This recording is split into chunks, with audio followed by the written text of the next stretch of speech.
Hi everyone, this is a quick video in response to a video that I put out a few months ago showing some gameplay of Boneworks on the Quest 2 via the Oculus Air Link. That video got a lot more attention than I was expecting, and it quickly became apparent that there's a lot of questions that people have with regards to the Air Link, some basic, some not so basic. And I don't claim to be an expert in this by any means, but I would like to try and answer some of the more common questions that I'm getting in the hopes that this may help some more people. The gameplay footage that you're seeing in the background is all recent, and it's all made using the Oculus Quest 2 Air Link functionality with various PC VR games, just so you can get an idea of what they look like and how they're working with the Oculus Quest 2. So to start us off, let me explain what is the Oculus Air Link, and do you need a powerful PC to actually play games using it?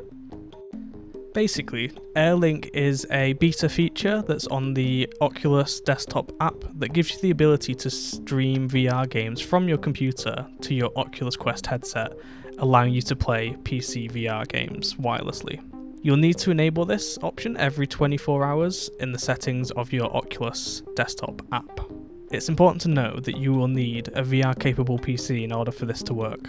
This is because it almost entirely uses your PC to run the games. The Quest headset effectively becomes a wireless monitor that you strap to your head, with sensors to track your movement. All the processing will be done on your computer's hardware. If you want to know the specs of my computer, you can find them in the description of this video. The next biggest question is, do you need good internet for this to work? Do you need a good router for this to work?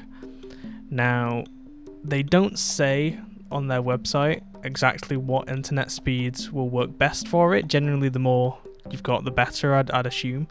I'm currently running on a 300 megabits download, and it's like a 30 megabits upload.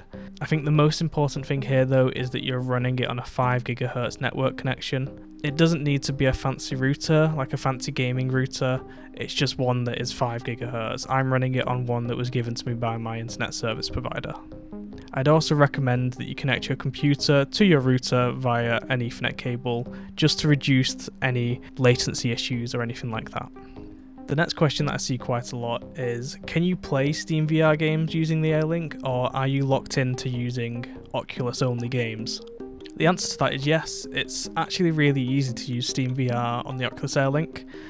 Basically what you need to do is, once you boot in to the Oculus Air Link dashboard, you then want to open SteamVR on your computer, and it'll automatically find your Oculus headset and link it through. Doing this will also make it appear on your Oculus desktop app library in the future, so you won't have to manually go through on your computer and load it again next time you boot it up. The next question is, do you notice a lag from it being wireless? This is kind of difficult to give a good answer for, because this experience will vary from person to person and internet to internet. However, for me personally, I've not noticed any sort of input delay or anything like that. It's felt just as reactive as using a normal dedicated PC VR headset. This isn't necessarily one that gets asked a lot, however, it's something that I think is important to talk about. How does it compare to a dedicated PC VR headset?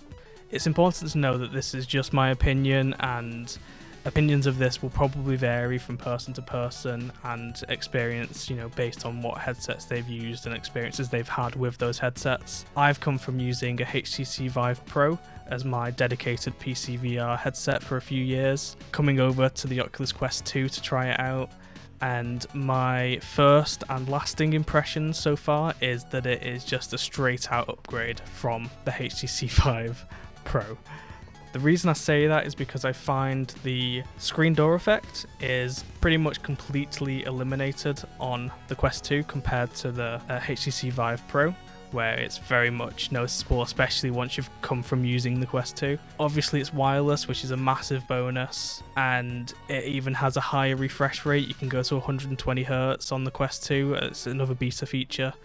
And there's basically nothing but pros. The only con is that it's wireless, it has battery life, so it can run out of battery, but you can also just plug it in and get it charged. I think it lasts for like an hour to 2 hours at a time in my experience. Do you need to use external sensors, also known as lighthouses, to play PC VR games like you do with dedicated VR headsets? The answer to this is no. Whilst you can use external sensors if you wanted to, it does use by default the sensors on your Quest 2 headsets, as it would do if you weren't playing PC VR games. So I found that to work perfectly for me, so there's no need to buy additional sensors to run PC VR games using the Quest 2. The last question is, are there alternatives? Do you have to use the Oculus Air Link to play PC VR games? And the answer to that is no, you don't. There are alternatives out there. A very popular one known as Virtual Desktop that can also run PC VR games wirelessly to your Oculus Quest 2. Some people also find that to be more reliable than the Air Link. However, it's important to know that that is a paid software. Another alternative is to use just the link cable, so the charge cable that comes with the headset. You can plug that into your computer and connect that way if wireless isn't quite working for you or you don't have a powerful enough router. You can use a wire to connect to your computer to play PC VR games. And that's all the questions I have for now.